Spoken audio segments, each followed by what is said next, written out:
Hi, welcome to our second creative healing conversation.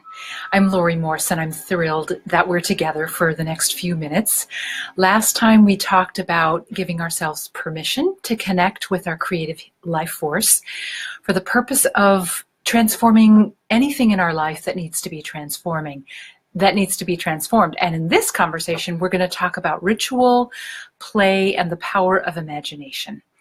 All three of those are pretty juicy, so I'm just going to do little snippets on each of them, and let us go ahead and I wanted to also describe again that the creative healing process is basically a process we take ourselves through for the sole purpose of transforming or composting energy that is no longer working for us, whether that be in the form of thoughts or beliefs or actions, or a problem in our body, emotions that keep coming up that are not really working anymore.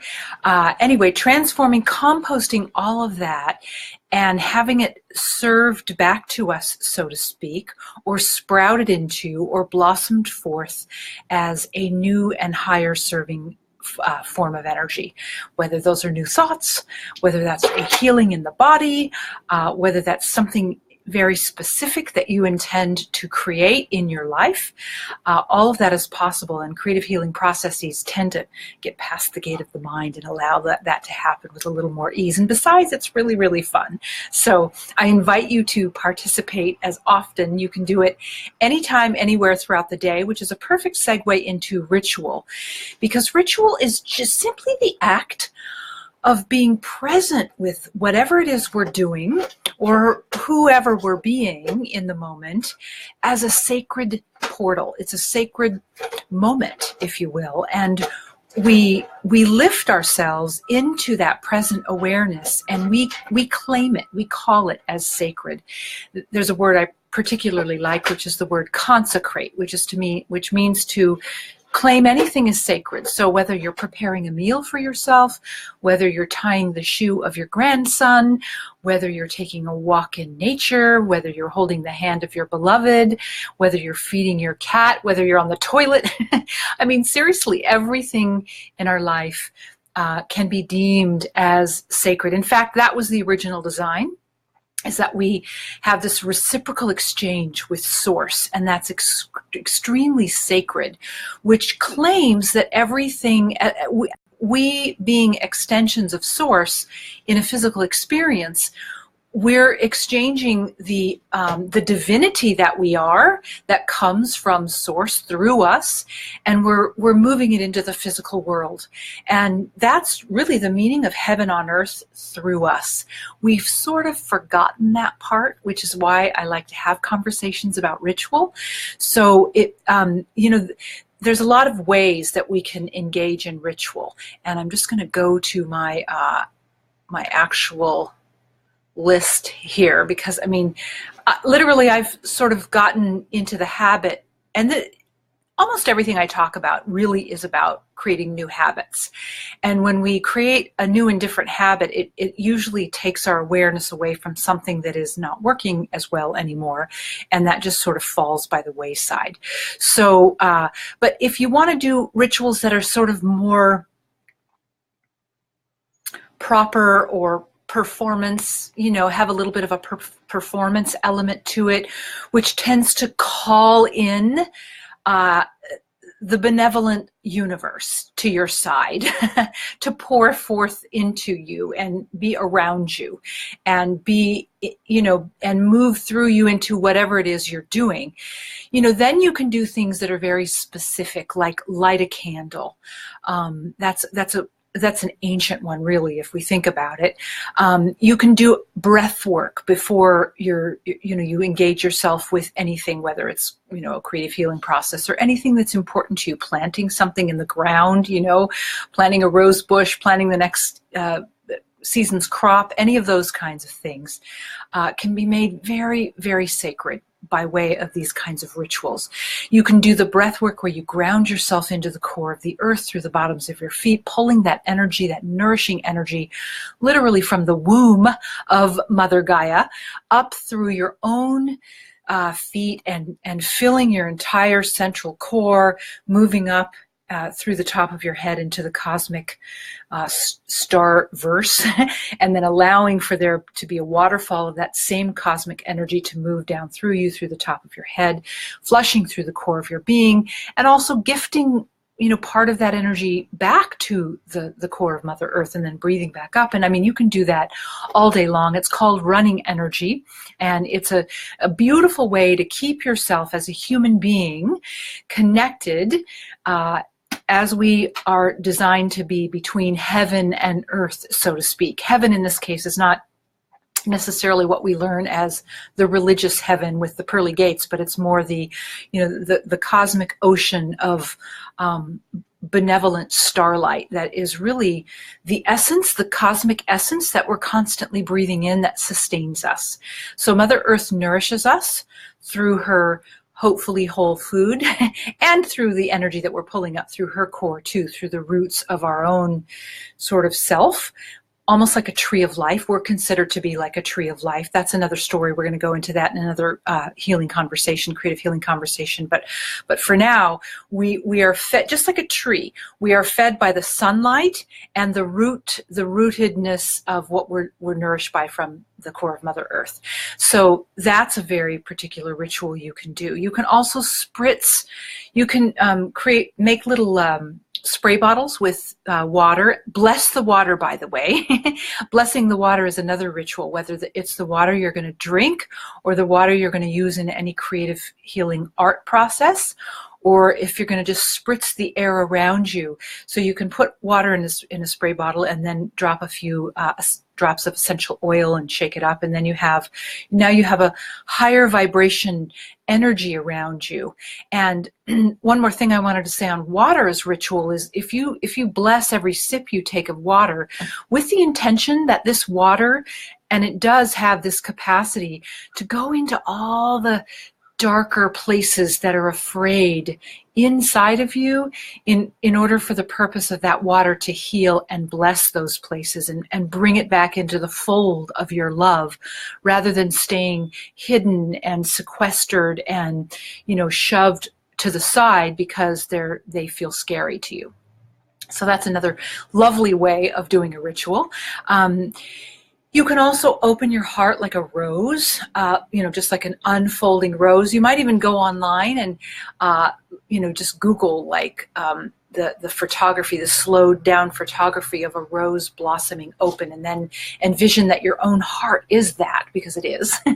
Inside of that rose of your heart, which is a sacred center, of course, is the divine blueprint that is your design, and you can discover what that is. So a lot of people wonder, what's their purpose, what's their mission, and they're trying to figure out on the outside, what their perfect job or business or that kind of thing is. And really, your mission and your purpose will be blossomed forth from you out of the rose of your own heart. And a creative healing process helps you discover that and kind of go into that sacred chamber more beautifully than anything I know of. So again, another reason why we're having these creative healing conversations together.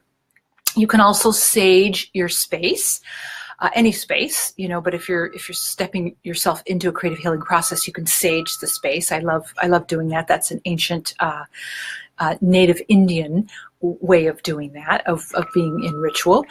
You can put special music on that matches your mood and has a beat, that takes you where you want to go. You can speak your words of intention into that music. Of course, you can move to the music while you're sort of rhythmically being with the beat of the music and speaking your intention out loud. So there's multiple ways you can play with music. The deep breathing we've already talked about. You can prepare a cup of tea with the sole intention that you're having tea with your creative life force, with your creative muse, for the purpose of inviting her in to gift you and to inform you and to guide you in your process, no matter what it is you're doing, whether it's, rearranging the living room furniture or cleaning out your closet or doing a project at work or having a particularly important conversation with someone you care about. All of these things can be consecrated by way of ritual, and all it requires is your attention and your presence to it. So you can also call on all of the benevolent energies of creativity to come and play with you. I do that actually every morning. I call in my own creative genius, and I call all of the energies of the cosmos who wish to play with me, the benevolent energies of the universe who wish to play with me, and that we may create and enjoy and revel in the bliss and the pleasure and the ecstasy of creating all day long. So those are a couple of the simple rituals you can do all day long. When you sit down to your computer, consecrate your computer as a vessel of creative healing life energy, whether you're receiving information or you're putting forth information. Ask that it be carried on the wings of sacredness, so that every exchange you have by way of these incredible machines, these virtual voices we have that have been brought into our lives, that it's all done in a sacred way. So that is what I have to say about ritual. And then play is an interesting thing because of course we watch children play, and they're just in ecstasy when they're playing. They're giggling and they just can't even hardly contain themselves. It's so exciting for them. And we've lost that as human beings, but we can easily bring it back, and we can claim anything as we can bring ourselves and our more playful selves to anything we're doing. And I actually recommend it. And here's why. Because the creative life force and the benevolent universe that we're calling in, they literally will meet us so much easier in play. And the reason why is because it's really our lower mind, our ego mind, that thinks life has to be really serious. So if we're willing to be more playful, and all of the higher energies, by the way, are of a playful nature. So all of the fifth dimension and beyond, and all of the, our entire I am presence and our light bodies, our human energy systems that are layers and layers of light. We really generally are only familiar with our physical body and our emotional body and our mental body and our spiritual body, which is like an etheric body, auric body. But there are actually other layers, and all of those layers are of the vibration that have a playful energy to them. So if you bring that to everything you do, it will make everything not only more fun, but also more successful, because you're connecting yourself into a grid, so to speak, a consciousness. I'll leave it at that, a consciousness that makes things very successful for you. So what else did I want to say with that? I guess the other way I wanted to say that, the grid, it's an intelligent field. It's a quantum field. This is all based on research. And our being able to plug into it happens much more easily when we come to whatever we're doing with a sense of playfulness. And let's see. So I want to talk about now the power of your imagination. Let's just look at it from the perspective of our left brain and our right brain, because I think most of us understand that. It's actually much broader in scope than that. But we all know that our left brain is, I mentioned serious a minute ago. It's analytical. It's the part of our mind that is devoted to keeping us safe. And that's a lovely job, right? But it's also very limited, because in order for that part of our mind to keep us safe, it has to limit our activities. It has to keep the reins pulled in tight, so to speak. And so anytime you venture towards something new and different and even creative in nature, that is going to trigger an alarm in that part of your mind. And as long as you know that, you can sort of talk that part of your mind off the ledge. I have to do that all the time and move forward anyway.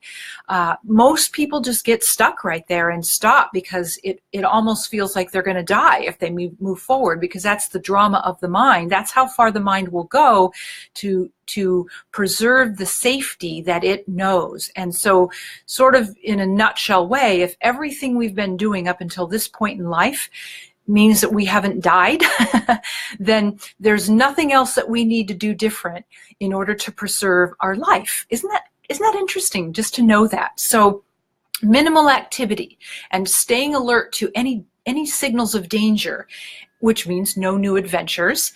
And the mind, that part of our mind, that left brain, will tend to make quick decisions based on the past, because it knows up until this point, as we just said, the past has not killed us. We haven't been annihilated. So to that part of the mind, those kinds of decisions must be safe. So this is also the part of the mind that will activate a stress response to sort of limit our capacity to expand and do more and be more and connect into that intelligent universe, because the intelligent universe is vast, eternal, and scary to the left side of the brain. So it prefers control and limitation, basically, as I've already said. So, I guess the last thing I'll say is that your mind, this left side of your brain, will do everything in its power to keep you from exploring. While the right side of our brain, that's what connects us into our creative life force, which is our capacity to heal, our capacity to relax, our capacity to explore, our capacity to discover everything inside of us that is creative in nature and connected to the intelligent life force, which is, again, scary to the left side of the brain, but it's where all the gold is. So it's like building a muscle where we just keep talking that part of our mind that's very scared and wants to be controlled off the ledge, and walking ourselves towards the part of our mind that is really happy to explore, wants to play, wants to fling color on a canvas, or turn clay on a wheel, or just discover any number of ways to be more creative and to bring more playfulness, more ritual, more sacredness, more color, more heart opening into our moments, because that's its design, and we're actually designed to evolve ourselves into that part of ourself. So this is also the part of our brain that knows that divinity and love is at our core, and when we access and stay in that central part of ourselves, it has the solution to every problem, the healing to every dis-ease, the divine design to every pattern or construct that is caging us in. And so it's simply a matter of practice and muscle building, like we build our bicep when we go to the gym. When we walk in the first day of the gym with a flaccid bicep, it doesn't build overnight. We just keep pumping the iron, so to speak. I mean, however you do that is your way, but I'm just using that analogy.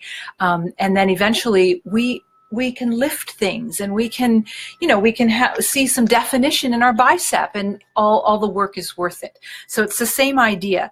So the right side of the brain is all about visual and variety and exploration and play, and you have to gift that to yourself.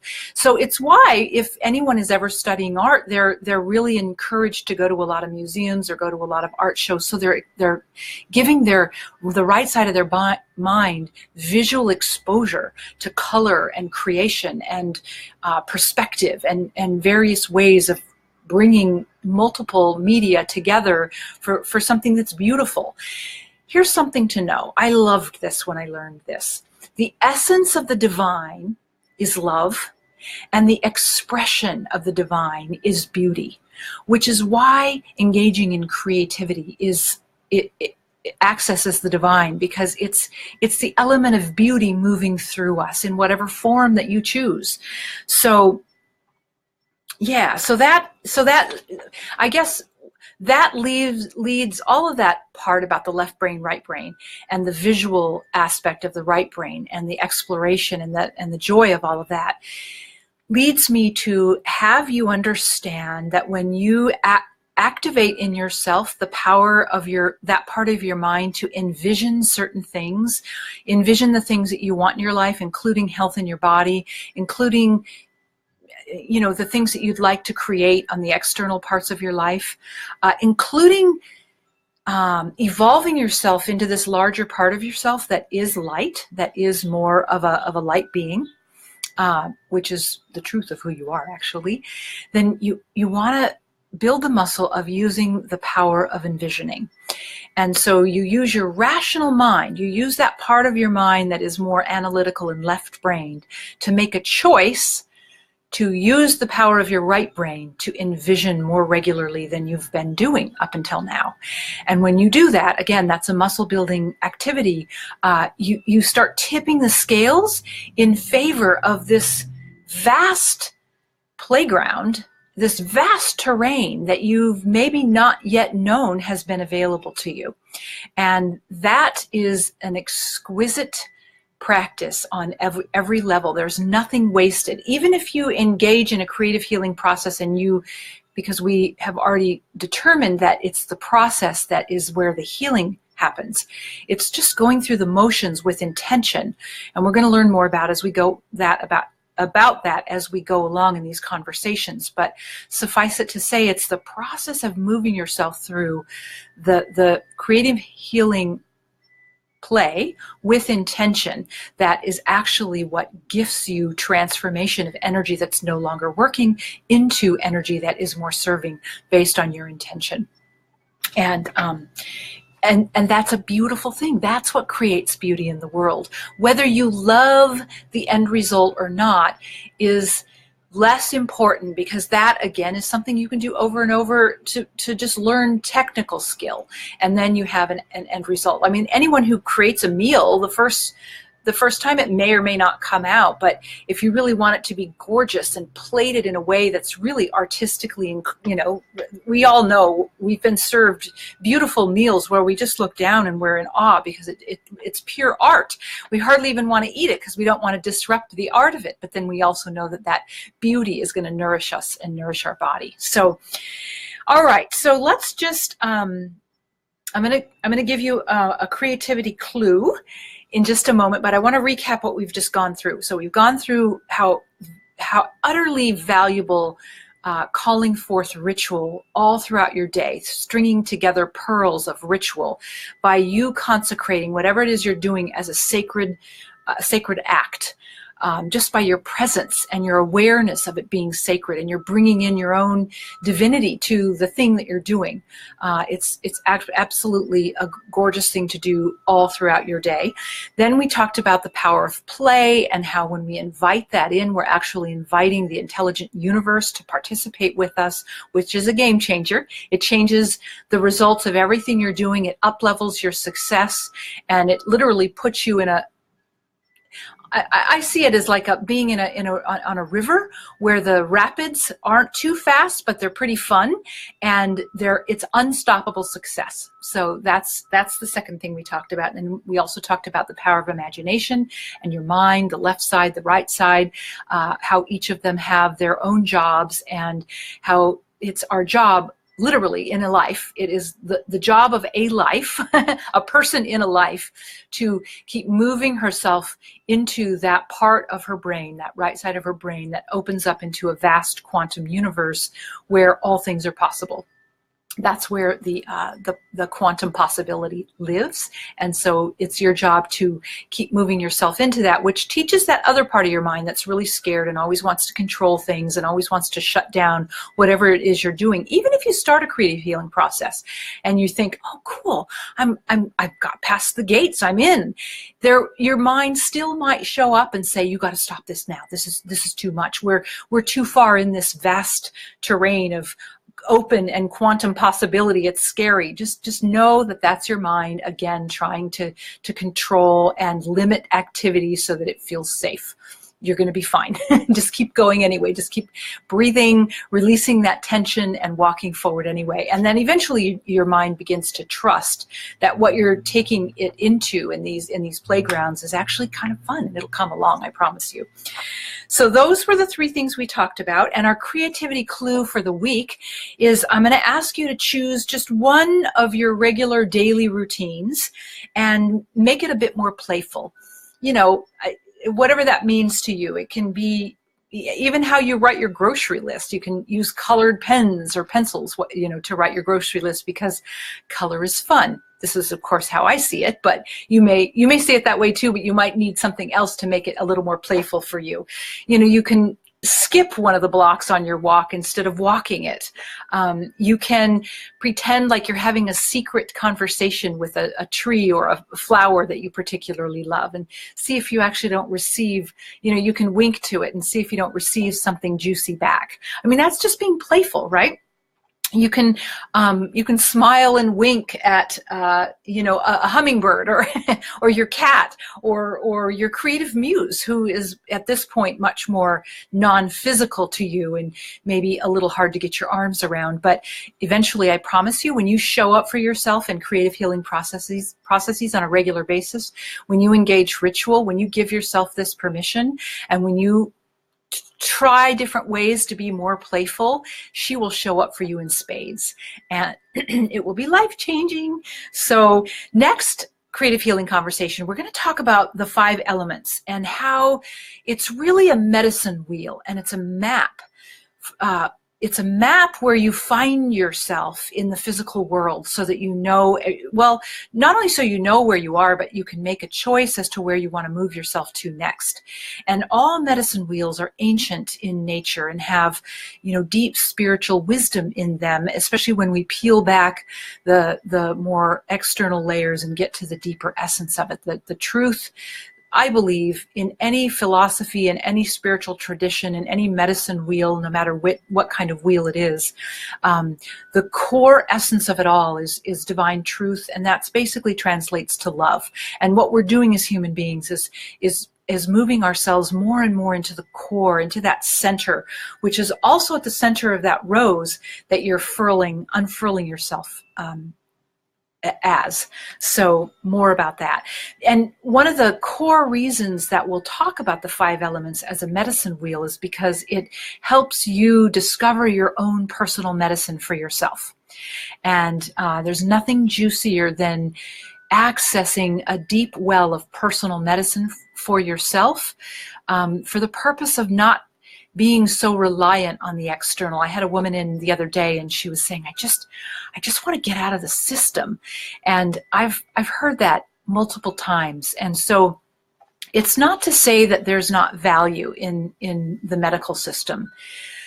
But what's more valuable is for you to hold your center and be in your core essence and have access to a pool of personal medicine before you make decisions outside of yourself. It will make the decisions that you make outside of yourself not only the right decisions for you because you've magnetized them from a personal center, but they'll also be more effective.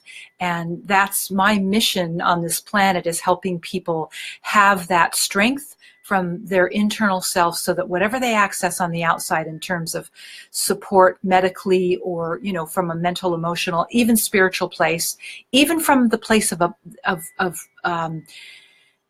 accessing their own personal abundance, it's done without leaving yourself. It's done by staying true to your core essence and your core divinity. So that is our healing conversation for this week. Thank you so much for being with me, and I look forward to next week's conversation. Until then, Laurie Morse signing off.